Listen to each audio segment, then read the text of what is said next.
The Environment Minister has withdrawn the Assembly's planning bill because of legal concerns. Mark H. Durkan said changes to the bill, backed by the DUP and Sinn Féin, could run counter to the European Convention on Human Rights. The bill was introduced by Mr Durkan's predecessor, Alex Attwood, in June. But today, Mr Durkan pulled the plug on it. Since taking office, I have had meetings with key stakeholders, including representatives of the business community in Northern Ireland, local government, environmental groups and academics from Queen's and the University of Ulster, in order to listen to their thoughts on the planning bill as amended at consideration stage. I have carefully and fully studied the legal advice obtained by my predecessor, and I have made that advice publicly available.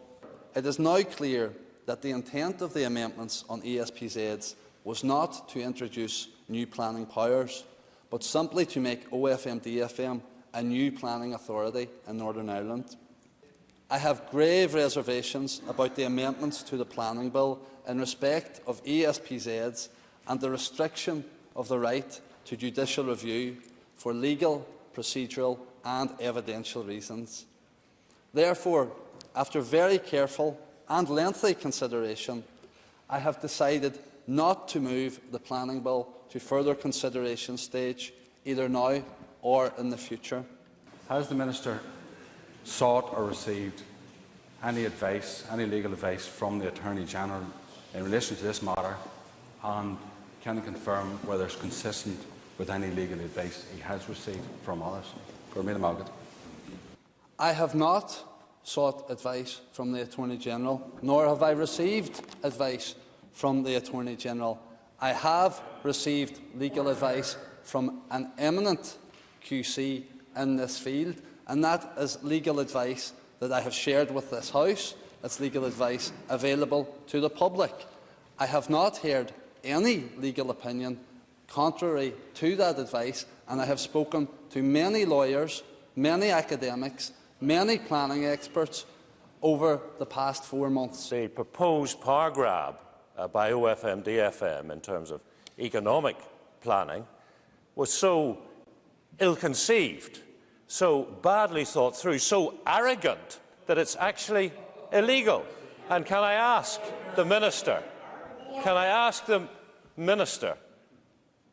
if he will tell and confirm to the House that he'll stand firm in continuing to offer responsible leadership, because no doubt he will come under various pressures to change his mind.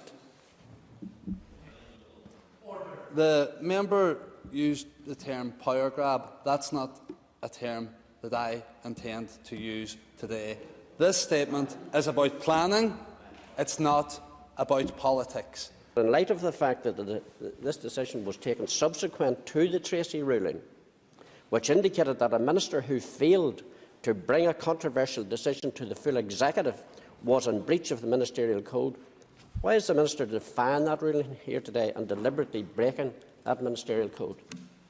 People will ask, when they hear an accusation that I might be breaking the ministerial code, the public will rightly ask, what is the ministerial code? Do you know, if someone is deemed not to be in breach of the code for denying someone the right to donate blood based on their sexuality, or for promoting public disorder, they are not in breach of the code. But for trying to prevent bad law from coming in, I am.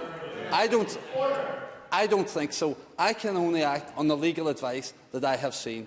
Given the fact that the Minister in the past has described the use of a petition of concern as being putting up two fingers to other parties, can the Minister not see the hypocrisy in his statement today, and how many fingers is he putting up to other parties today?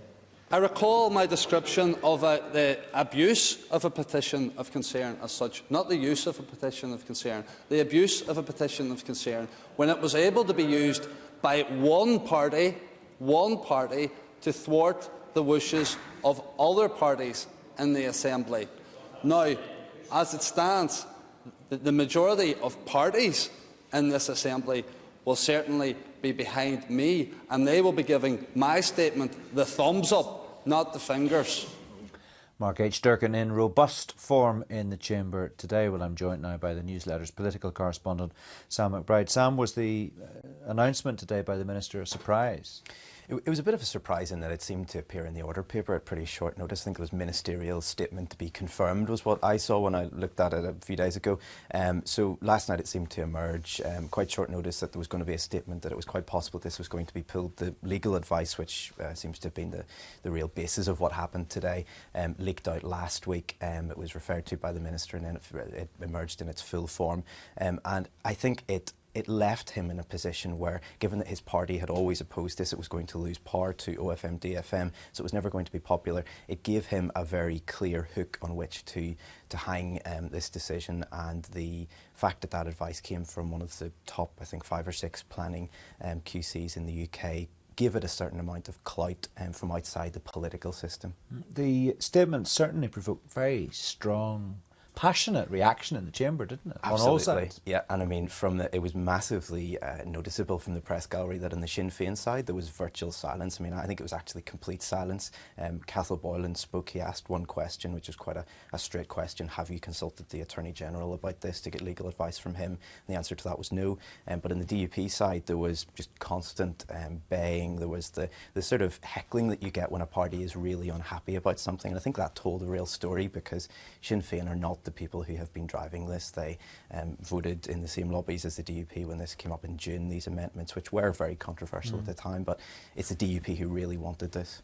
What do you think are the implications for planning of what happened today? Because we shouldn't forget that's what's at the heart of all of this. And it's very easy to, amid all the politicking of it, but I mean, the planning bill was one of these sort of all-encompassing bills. It tidied up lots of area of planning law, tried to put into statute some things that had been in advice really from the Minister. It did things like it increased the fines for people who flout planning laws. It tightened up the restrictions on tree protection orders where developers go in and fell huge trees.